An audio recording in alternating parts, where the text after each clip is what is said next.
Hello everyone, welcome to my YouTube channel. आज इस accountancy class में क्लास 12 का जो टॉपिक पढ़ेंगे उसका नाम है गुडविल। गुडविल का जो मीनिंग है वो है reputation of the firm earn by honour. Honour अपनी मेहनत से अपनी कंपनी का नाम ग्रो करता है। बस पता तभी चलता है कि जब कंपनी का प्रॉफिट बढ़ रहा हो। अगर बढ़ रहा है तो कंपनी की रेपुटेशन बढ़ रही है, पर यही अगर प्रॉफिट दिन ब दिन घटता जाएगा, लॉस में कन्वर्ट है, तो जो रेपुटेशन है वो डाउन हो रही है। अगर कंपनी की रेपुटेशन बढ़ रही है तो उस रेपुटेशन को कैश में कैसे वैल्यूएट करते हैं, उसको कहते हैं वैल्यूएशन ऑफ गुडविल।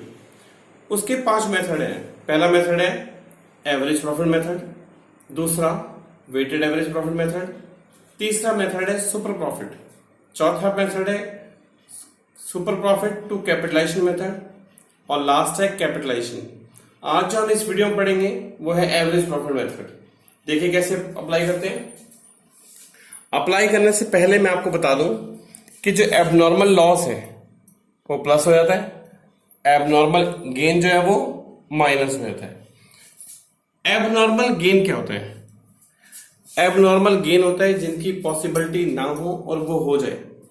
दूसरे वर्ड में कहा जाए जो इनकम बिजनेस से रिलेटेड ना हो, उसे हम क्या करेंगे?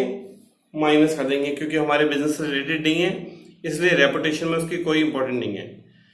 इसलिए वो इनकम क्या कर देंगे? माइनस। कौन कौन सी होती है? इंटरेस्ट और इन्वेस्टमेंट हुई, लॉटरी इनकम हुई। ये इनकम कौन सी होती है? जो हमारे बिजनेस से रिलेटेड नहीं है, वो क्या करेंगे? माइनस। एबनॉर्मल लॉस, अगर मशीन डिस्ट्रॉय हो जाए, ऐसा लॉस नहीं है जो बार बार होगा, एबनॉर्मल लॉस होगा। आग लग जाए मशीन में, बाढ़ आ जाए और गुड्स डिस्ट्रॉय हो जाए उससे, तो ये कौन सा लॉस हुए? एबनॉर्मल हुए। तो वो हम क्या करेंगे? प्लस कर देंगे। देखिए मैं इसे कैसे अप्लाई करता हूं। मीनिंग ऑफ गुडविल लिखा है, goodwill means that reputation earn by a firm. और ये क्वेश्चन लिखा मैंने, इच्छा purchase the business of Tanishka from 1st April 2019. For this purpose, goodwill is to be valued at 100% of average profit for last 4 year. तो जो मुझे goodwill calculate करनी है वो करनी किससे है? Average profit for last 4 year. तो 4 ईयर का प्रॉफिट का है 16 का, ये लिखा देखिए, लिखा 31 मार्च 2016, उसका प्रॉफिट दिया 1 लाख, वो मैंने यहां लिख दिया। उसके बाद लिखा है 31 मार्च 2017 में लॉस लिखा हुआ, देखिए 1,50,000 क्या दिया हुआ है लॉस, वो लिख देंगे हम यहाँ पे, देखिए माइनस का लॉस 1,50,000 माइनस। उसके बाद लिखा है 2018, उसमें प्रॉफिट दिया है तो 1,50,000 लिख दे रहे प्रॉफिट। और जो लास्ट है 2019, उसमें लॉस दिया है 2 लाख, तो 2 लाख मेंशन कर दे रहे हैं। ये प्रॉफिट मैंने यहां से कॉपी करें। अब पहली इंफॉर्मेशन लिखी है 31 मार्च 2016 में, after debiting loss stock by fire, आग लग गई। कौन सा लॉस है? एबनॉर्मल लॉस है। एबनॉर्मल लॉस क्या करते हैं? प्लस करते हैं। तो ये है 2016 का, तो उसमें लिख देंगे प्लस एबनॉर्मल लॉस। कितना लॉस हुआ है? 50,000। तो टोटल हो गया इसका 1,50,000। तो ये जो प्रॉफिट हुआ ये एडजस्ट करके आया है। मेरा प्रॉफिट दिया था 1 लाख, उसमें एडजस्टमेंट करी तो कितना हो गया? 1,50,000। ये एडजस्टेड प्रॉफिट हो गया। नेक्स्ट लिखा है 2017, include voluntary retirement compensation paid 80,000। अगर कोई पर्सन टाइम से पहले रिटायरमेंट ले लेगा तो हमें कंपनसेशन देना पड़ेगा। ये नॉर्मल एक्सपेंसेस नहीं है, एबनॉर्मल है। और एबनॉर्मल जो लॉसेस होते हैं वो क्या करते हैं? प्लस कर लेते हैं। तो ये प्लस कर लेंगे 2017 में, प्लस यही लिख देते हैं कंपनसेशन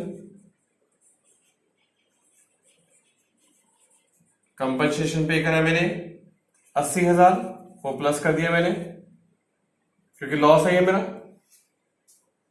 दो में कोई इंफॉर्मेशन नहीं थी तो मैं नहीं करूंगा, पर ये पहली इंफॉर्मेशन पढ़ रहा हूं। Verification of books of accounts relevant the following. वो गुडविल की वैल्यू कैलकुलेट करते समय उसे कुछ इंफॉर्मेशन पता चली है, वो अप्लाई करनी पड़ेगी।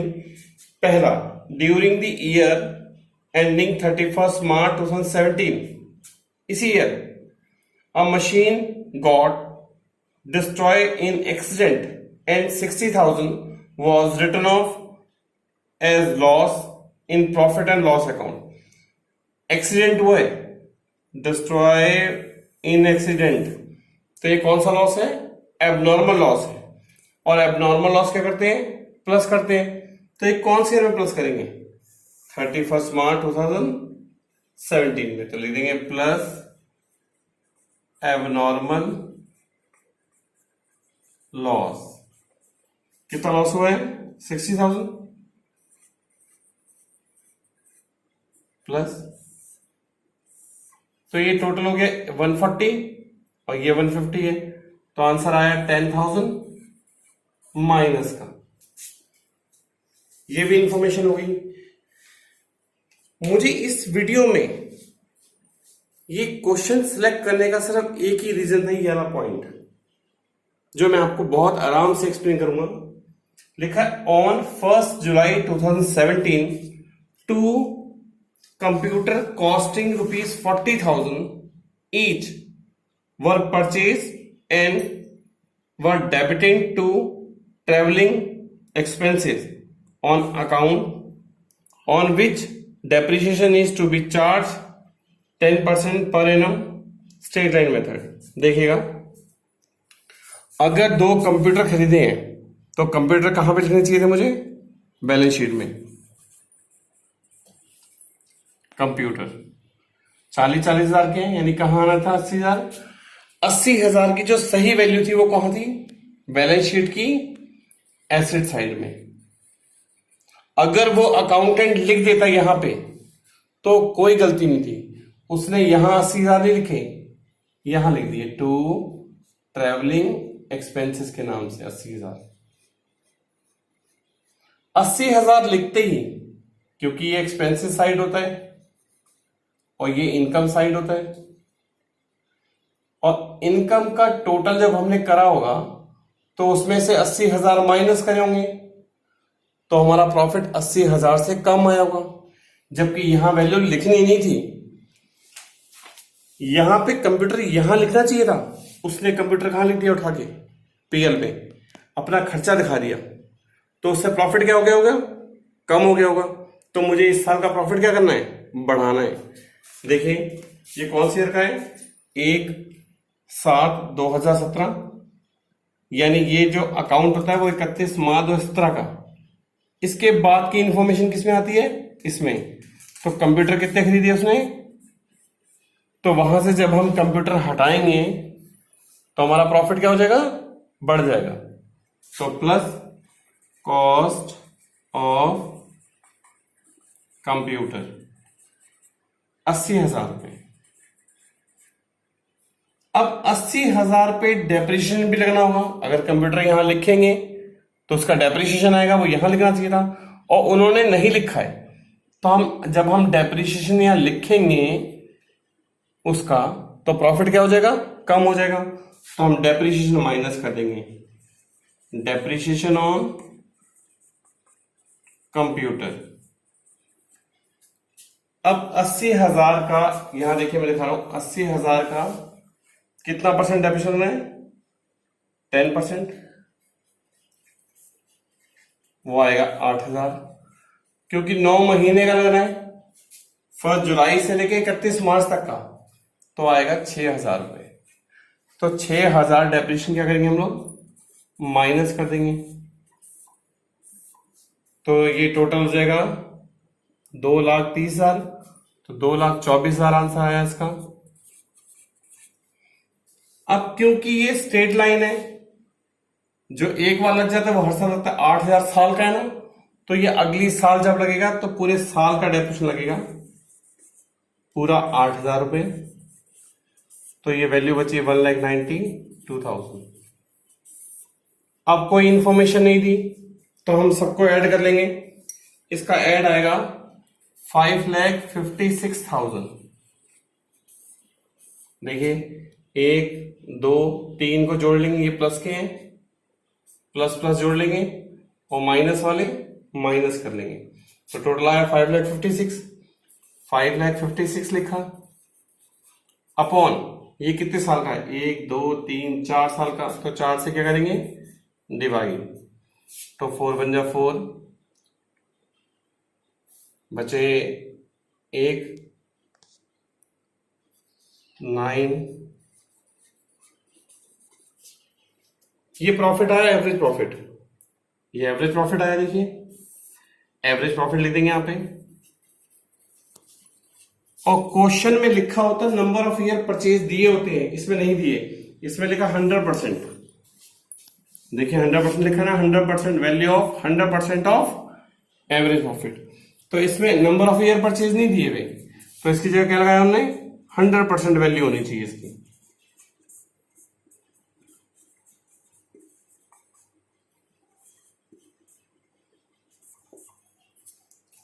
ये आ गया वैल्यू ऑफ गुडविल। ध्यान रखिएगा, अगर नीचे कोई इंफॉर्मेशन नहीं दी होती तो 1 2 3 चारों प्रॉफिट को जोड़कर 4 से डिवाइड कर दो, तो इसका आंसर आ जाएगा। पर ध्यान रखिएगा, मैं बार बार बोल रहा हूं, अगर हमारे पास ये भी इंफॉर्मेशन और नीचे इंफॉर्मेशन नहीं दी होती तो 1 2 3 4 प्रॉफिट को जोड़ो चारों को और 4 से डिवाइड करो, वो जो आएगा एवरेज प्रॉफिट होगा। Average profit into number of year purchase से इंटू करेंगे तो गुडविल आ जाएगी। पर आपको ध्यान रखना है कि अगर क्वेश्चन में एबनॉर्मल लॉस लिखा है तो क्या करेंगे आप लोग, प्लस कर देंगे, और एबनॉर्मल गेन होगी तो माइनस करेंगे। प्लस माइनस करने के बाद जो आएगा वो कौन सा प्रॉफिट होगा, एडजस्टेड प्रॉफिट, उसको जोड़ेंगे और उसको नंबर ऑफ ईयर से डिवाइड करेंगे। पर अगर आपको पॉइंट दिखे कहीं पे कि कोई मशीन खरीदी है और वो ट्रेवल एक्सपेंसेस या किसी और में लिख ली है, तो आपको क्या करना है, उसमें जोड़ देना उस ईयर में, और डेप्रिसिएशन माइनस कर देना है, और डेप्रिसिएशन अगले साल भी लगेगा। ध्यान रखिएगा इस बात का।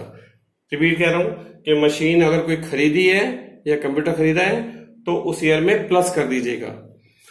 अगर ये सारे पॉइंट आपको मेरे समझ में आ गए हो तो प्लीज मेरे चैनल को सब्सक्राइब करें। Thank you for watching my video.